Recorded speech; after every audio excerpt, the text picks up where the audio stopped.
Hello students, आज मैं बताने वाला हूँ 12th स्टैंडर्ड के स्टूडेंट्स के लिए अकाउंटेंसी का एक चैप्टर है। उस चैप्टर का जो इंट्रोडक्शन है मैं देने वाला हूँ। और उसमें सबसे पहले बता दूँ कि जो चैप्टर है, जो टॉपिक है वो आपका है रिकॉन्स्टिट्यूशन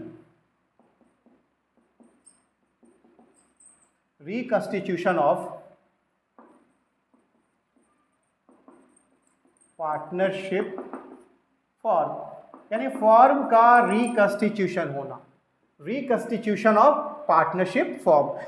ये होता क्या है रिकॉन्स्टिट्यूशन ऑफ पार्टनरशिप फॉर्म? यानी कहने का मतलब a change in the agreement, in the existing agreement brings to an end and new agreement comes into force। यानी कहने का मतलब क्या है कि एक नया एग्रीमेंट तैयार होता है और पुराना एग्रीमेंट जो होता है वो एंड हो जाता है। उसका बहुत सारा कारण है फॉर्म को रिकॉन्स्टिट्यूट करने का, जो मैंने यहाँ पे लिखा भी है कि ओकेजन्स, वे कौन कौन से ओकेजन्स हैं या सर्कमस्टांसेस हैं जब एक फॉर्म रिकॉन्स्टिट्यूट होता है, फॉर्म को फिर से कहते हैं उसका पुनर्मूल्यांकन किया जाता है, यानी फिर से उसको रिकॉन्स्टिट्यूट किया जाता है। कहता है कि रिकॉन्स्टिट्यूशन ऑफ द फॉर्म, यानी फॉर्म का जो रिकॉन्स्टिट्यूशन होता है टेक प्लेस होता है व्हेनेवर देयर इज जब change in the profit sharing ratio among the existing partner. Suppose मान लो ए बी सी तीन पार्टनर थे और तीनों पार्टनर प्रॉफिट को 3:2:1 के रेशियो में बांटते थे। सपोज मान लो उन लोगों का जो रेशियो था ये था, यानी ऑलरेडी आपको पता है पहले से कि the term partnership is the relationship between two और more person who have agreed to share business या who have agreed to share profit, business profit, to share profit and business carried on by all और any of them acting for all. यानी कहने का मतलब कि partnership जो है it is association of person join together employee capital and business carried on by all or any of them acting for all। यानी business सब चलाएगा या सबकी सहमति से कोई एक चलाएगा, और मिनिमम जो नंबर होगा एटलीस्ट 2 बंदे जब तक नहीं होंगे तब तक पार्टनरशिप नहीं होगा, और ज़्यादा से ज़्यादा जो नंबर होते हैं पार्टनरशिप में वो मैक्सिमम पार्टनर हो सकते हैं वो 50 होंगे। इससे ज़्यादा अगर पार्टनर होते हैं तो बिजनेस इलीगल हो जाएगा। बिजनेस क्या हो जाएगा? इलीगल हो जाएगा। तो मैं बता दूं कि ओल्ड रेशियो जैसे ए था पार्टनर, बी था और सी था, ये 3 पार्टनर थे और तीनों का रेशियो दे रखा है।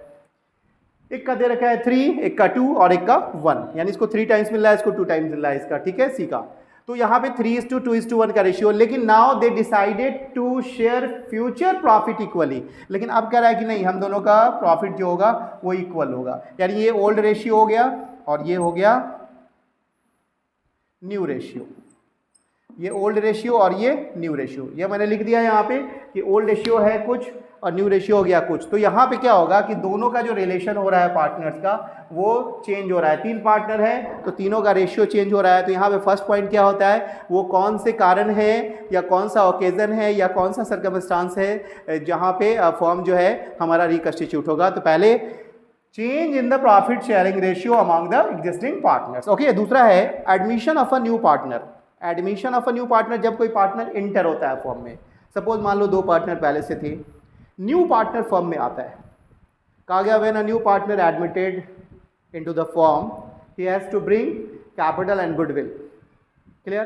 तो उस पार्टनर को कैपिटल और गुडविल लेकर के आना होता है। तो ऐसे कंडीशन में क्या होता है कि फॉर्म को फिर से रिकॉन्स्टिट्यूट किया जाता है, क्योंकि 2 पार्टनर से अब 3 पार्टनर हो गए, क्योंकि रेशियो भी क्या था 3:2:1 था। एक और पार्टनर आएगा तो हो सकता है रेशियो चेंज होगा ही, क्योंकि अब 4 रेशियो हो जाएंगे ना। तो यहाँ पे पहला कारण बता दिया, दूसरा ही बता दिया एडमिशन ऑफ पार्टनर। तीसरा है retirement of an existing partner. Already पहले से 3 पार्टनर और एक पार्टनर का रिटायरमेंट हो जाता है, तो वहाँ पे फॉर्म को फिर से रिकॉन्स्टिट्यूट किया जाता है, क्योंकि अब 3 पार्टनर की जगह पे 2 पार्टनर होंगे।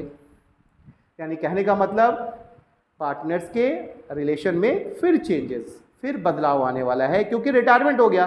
पार्टनर्स का जो रिलेशन है फॉर्म से या पार्टनर्स के बीच, उसमें क्या होगा, चेंजेस होंगे, क्योंकि रेशियो अब क्या होगा, चेंज होने वाला है। हो सकता है फॉर्म को रिवैल्यू भी किया जाता है। फॉर्म को रिवैल्यू करने का मतलब क्या होता है कि 1 साल के बाद हो सकता है कुछ ऐसे एसेट्स होते हैं जिसका वैल्यू इंक्रीज हो जाता है, कुछ एसेट ऐसे होते हैं जिसका वैल्यू डिक्रीज हो जाता है।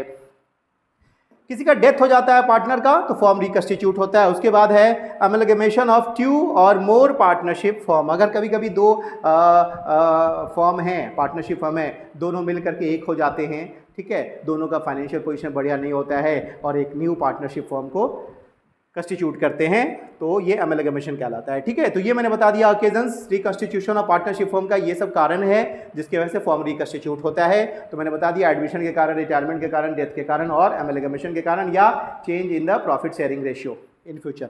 ओके, तो मैं बता दूं, आज मैं बताने वाला हूं कि इसका क्या अकाउंटिंग पर इसका क्या असर पड़ने वाला है, क्या इफेक्ट होने वाला है। सपोज मान लीजिए आपके क्वेश्चन में दिया रहेगा कि ए बी दो पार्टनर है, A, B are two partners sharing profit and loss in the ratio of 3:2, ऐसे दिया हुआ रहेगा। क्लियर? उसके बाद now A and B decided to share future profit equally। अब वहाँ वो कहते हैं कि नहीं, फ्यूचर प्रॉफिट क्या होगा, 1:1 होगा। अब आपको पता करना है कि किस पार्टनर ने गेन किया और किस पार्टनर ने सेक्रीफाइस किया। ये बदलाव से क्या होता है, क्या फ़र्क पड़ने वाला है इस दोनों पार्टनर को, वो देखना है। तो ऐसे क्वेश्चन में करना क्या होगा, सबसे पहले आप यहाँ देखेंगे ओल्ड रेशियो दे रखा रहेगा। ओल्ड रेशियो आपके बुक में क्वेश्चन में दे रखा है 3:2 between A and B, between A and B.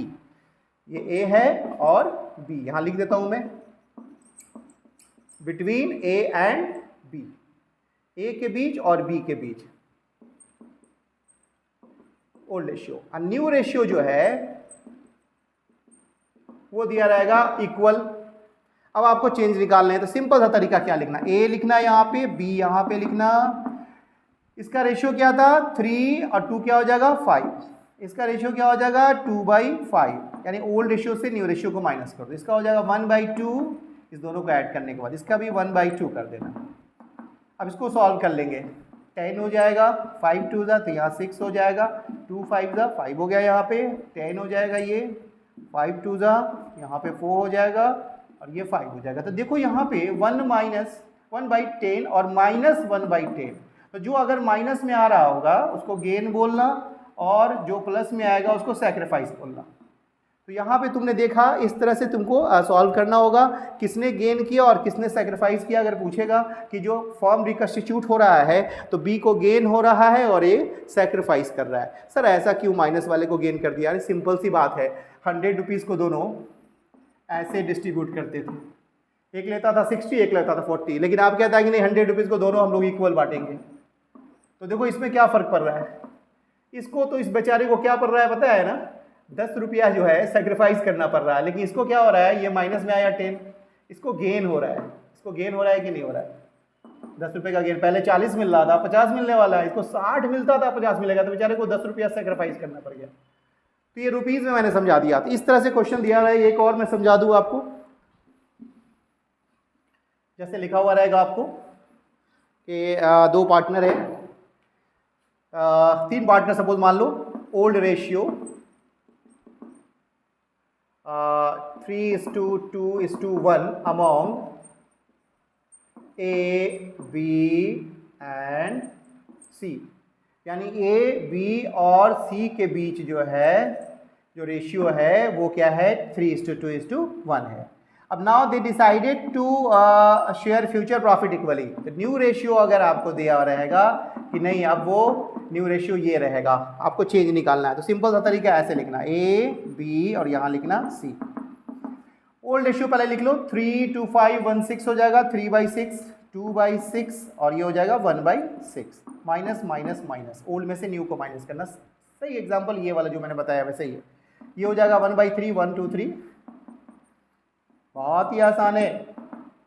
अब इसको क्या करना, इसका एलसीएम लेते हैं, कितना हो जाएगा 6 हो जाएगा, ये हो गया 3, ये हो जाएगा 2, फिर इसका एलसीएम ले लेना, ठीक है, 2 माइनस ये हो जाएगा 3 2 2 1 2, ठीक है, ये भी हो जाएगा 6 हो जाएगा, 1 माइनस 2। अब देखो ये माइनस में आ रहा है, यानी इसने गेन किया, इसका नो चेंजेस 0, नो चेंजेस नील हो गया, इसका 1/6 है। तो अब यहाँ पे गौर करो, जिसका प्लस में आ गया वो सैक्रिफाइस और जो माइनस में आ गया उसका गेन। सर ऐसा क्यों हुआ? अरे इसलिए कि पहले कम मिल रहा था, अब ज़्यादा मिल रहा है तो गेन करेगा ना। तो इस तरह के क्वेश्चन जब दिए रहे तो आप ऐसे सॉल्व कर लिया करेंगे। मैं नेक्स्ट क्वेश्चन बताने जा रहा हूँ। फिर अब आपको दे रखा होगा कि debit balance of PL, suppose मान लो debit balance of profit and loss, और एक दिया रहेगा credit balance of profit and loss, और एक दे रखा रहेगा रिजर्व फंड या जनरल रिजर्व, या दिया रहेगा जनरल रिजर्व। अब देखो यहाँ पे इसका अकाउंटिंग ट्रीटमेंट में बता रहा हूँ थोड़ा। जब भी रिकंस्टिट्यूशन ऑफ पार्टनरशिप फर्म का केस रहे और वहाँ पे प्रॉफिट और लॉस का, ऐसे भी तुमको पता होना चाहिए कि डेबिट बैलेंस जब भी प्रॉफिट और लॉस का दिया रहा है तो उसको लॉस समझना, क्योंकि जितने भी लॉसेज होते हैं ना, एक्सपेंसेस होते हैं, एसेट होते हैं, उसका बैलेंस डेबिट होता है। तो लॉस कैसे पहचानोगे कि लॉस है? जब भी लिखा रहे, ऐसे लिखा तो जाता है प्रॉफिट और लॉस, लेकिन पहचानोगे कैसे कि ये प्रॉफिट है या लॉस है? तो डेबिट बैलेंस ऑफ प्रॉफिट और लॉस जब भी लिखा रहे समझना ये लॉस का केस है। डेबिट बैलेंस जब भी रहेगा तो क्या समझना? लॉस का केस है ये। और क्रेडिट बैलेंस जब भी दिया रहेगा प्रॉफिट और लॉस का तो किसका केस समझना? प्रॉफिट का केस समझना, यानी प्रॉफिट का बैलेंस हमेशा क्रेडिट होता है। अब जनरल रिजर्व तो जानते हैं, उसको डिस्ट्रीब्यूट करना है। तो इससे रिगार्डिंग जर्नल एंट्री मैं बताने जा रहा हूं, वो ध्यान से देखना। तो याद रखना, डेबिट बैलेंस का मतलब हो जाएगा, डेबिट बैलेंस ऑफ पीएल का मतलब हो जाएगा loss. Credit balance of profit और लॉस का मतलब क्या हो जाएगा? Credit balance of profit loss का मतलब क्या हो जाएगा? प्रॉफिट। और बैलेंस शीट में प्रॉफिट एंड लॉस अगर एसेट साइड में दिया हुआ है तो लॉस है, लायबिलिटी साइड में दिया रहा है प्रॉफिट एंड लॉस तो क्या समझना? उसका प्रॉफिट समझना, क्योंकि एसेट का बैलेंस डेबिट होता है। ओके, तो मैं बता दूं सबसे पहला कि डिस्ट्रीब्यूट करने, जब account is to be close, account को अगर क्लोज करना है, रिकंस्टिट्यूशन ऑफ फॉर्म अगर है वो, वहाँ पे क्या करना? फॉर्म रिकंस्टिट्यूट, कोई भी अगर इसमें कोई भी कंडीशन है, कोई भी एक ये सिचुएशन कोई भी सिचुएशन हो, तो रिजर्व फंड अगर दे रखा हो जनरल रिजर्व, तो जनरल रिजर्व को बांटने का जो एंट्री होता है, general reserve account debit to A's capital to B's capital, इस रेशियो में डिस्ट्रीब्यूट कर देना है। नरेशन क्या होगा? Being general reserve transfer to partners capital account. ये हमेशा याद रखना, जनरल रिजर्व दे रखा होगा, जनरल रिजर्व को डिस्ट्रीब्यूट करने के लिए ये एंट्री करते हैं, general reserve account debit to partners capital. अच्छा, debit balance of profit and loss, अगर ये 50,000 था, 50,000 को दोनों को ओल्ड रेशियो में डिस्ट्रीब्यूट करना है। याद रखना, ओल्ड रेशियो में ही डिस्ट्रीब्यूट करना है। अगर ये 1 लाख का जनरल रिजर्व रहता, दोनों को 3:2 के रेशियो में अगर बांटना होता तो 60,000 और 40,000 दोनों को देते, इस रेशियो में बांटते तो एक का 60,000 होता, एक का 40,000 होता। क्लियर? अगर क्वेश्चन में दिया रहेगा credit balance of profit and loss, credit balance of PL 20,000 दे रखा होगा, सपोज मान लो क्रेडिट बैलेंस जब भी दिया रहे तो क्या लिखना? Profit and loss account debit to A's capital to B's capital account। अब ये 20,000 दे रखा है तो 20,000 को पार्टनर्स के बीच डिस्ट्रीब्यूट करना है। तो सर 3:2 का रेशियो है, तो ओल्ड रेशियो में ही डिस्ट्रीब्यूट करना। 20,000 है 3:5, तो 3 क्या हो जाएगा? 5। अब 20,000 का 2/5,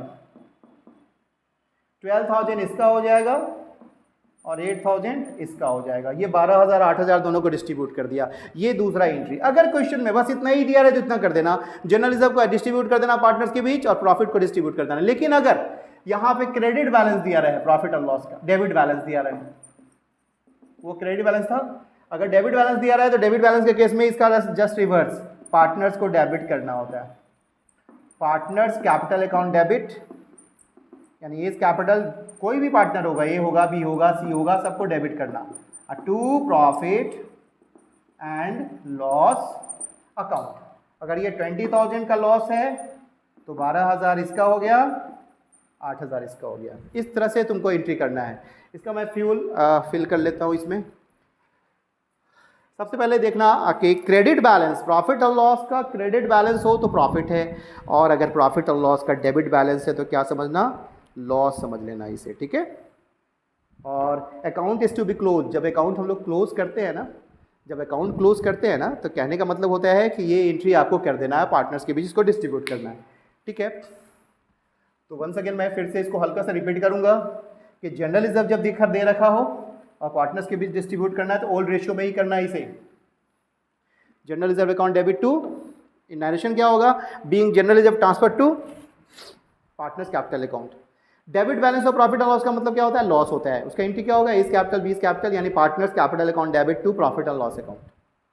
नरेशन होगा being loss transfer to partners capital account.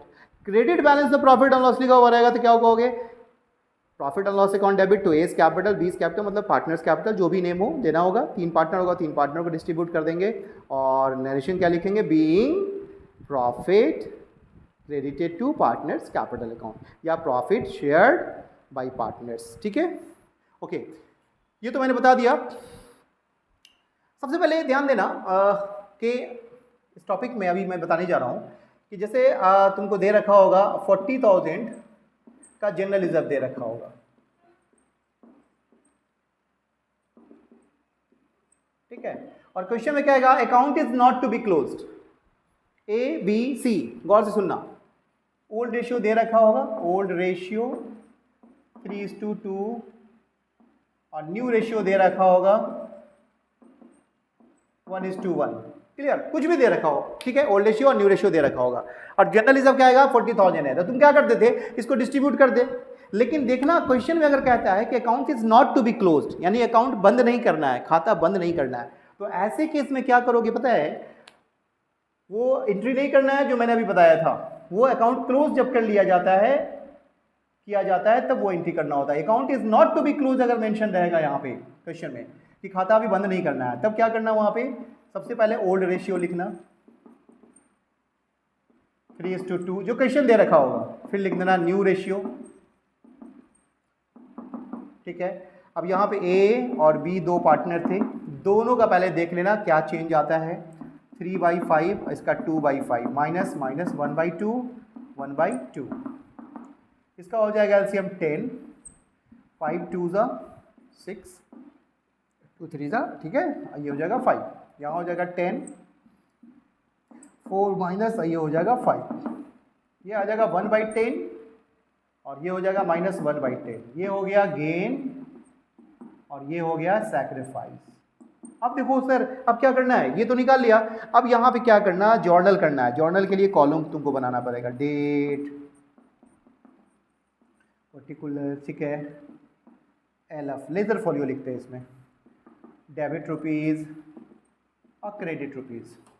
Journal के ये कॉलम आपको प्रिपेयर करने हैं, ठीक है, लेकिन एक ही एंट्री के लिए, ठीक है, ज़्यादा वाला लाइन पूरा कॉपी, यानी कि टोटल इसको लाइन नहीं खींच देना, पूरा टोटल कॉलम बस एक जर्नल एंट्री के लिए करना है। ये तो मैंने लिख दिया, हेडिंग लिख सकते हो यहाँ पे, जर्नल एंट्रीज, हेडिंग लिख दिया मैंने। अब यहाँ करना क्या है कि जो पार्टनर गेन करता है ना, बी यहाँ पे गेन कर रहा है, ऐसे भी तुमको बताया गया है कि गेन पार्टनर डेबिट होता है, पाने वाला डेबिट होता है, B is capital account debit to A is capital, ये एंट्री हो गया, ठीक है, A is capital account. Amount कितना होगा तो देख लो, 40,000 का 1/10 निकालेंगे, 40,000 का 1/10, 4,000 इसका 4,000 इसका, इसने गेन किया कितना, बी ने 4,000 का गेन किया और ए ने सेक्रीफाइस कितना 4,000 का किया। ये हमारा कंप्लीट हो गया, इसको टोटल कर दो यहाँ पे, नहीं भी करोगे तो चलेगा। ये जो एंट्री कंप्लीट है, ये कब करना है इस तरह का, जब कहेगा क्वेश्चन में कि account is not to be close, यानी खाता बंद नहीं किया गया है, ऐसे केस में ये करना है, ठीक है। उसके बाद मैं एक और टॉपिक बता दूं, फॉर्म को रिकंस्टिट्यूट करने का, हाँ बहुत सारा, ये फर्स्ट वाला मैंने बताया है, change in the profit sharing ratio से क्या क्या बदलाव होगा, क्या क्या परिवर्तन होगा, वो मैं बताने जा रहा हूँ, ठीक है। नेक्स्ट हमारा इस तरह से क्वेश्चन दिया रहेगा, गुडविल दे रखा होगा, गुडविल का ट्रीटमेंट आप देख लो यहाँ पे, रिकंस्टिट्यूशन ऑफ पार्टनरशिप फॉर्म के केस में ओल्ड रेशियो दिया हुआ रहेगा, old ratio between A B and C, तीनों के बीच में दे रखा है 3:2:1।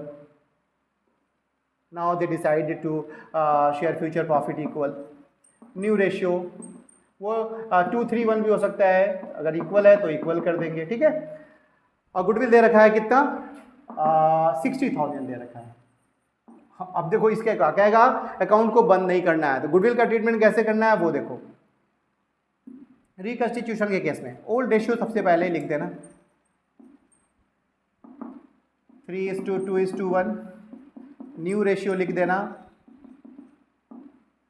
1:1:1। अब यहाँ पे ए बी सी जो भी नेम है वो पार्टनर का नेम लिख देना, 3/6 2/6 और इसको लिखना 1/6 माइनस माइनस ये 1/3 1/3 और 1/3 यानी कि न्यू रेशियो ओल्ड रेशियो में से न्यू रेशियो को माइनस किया।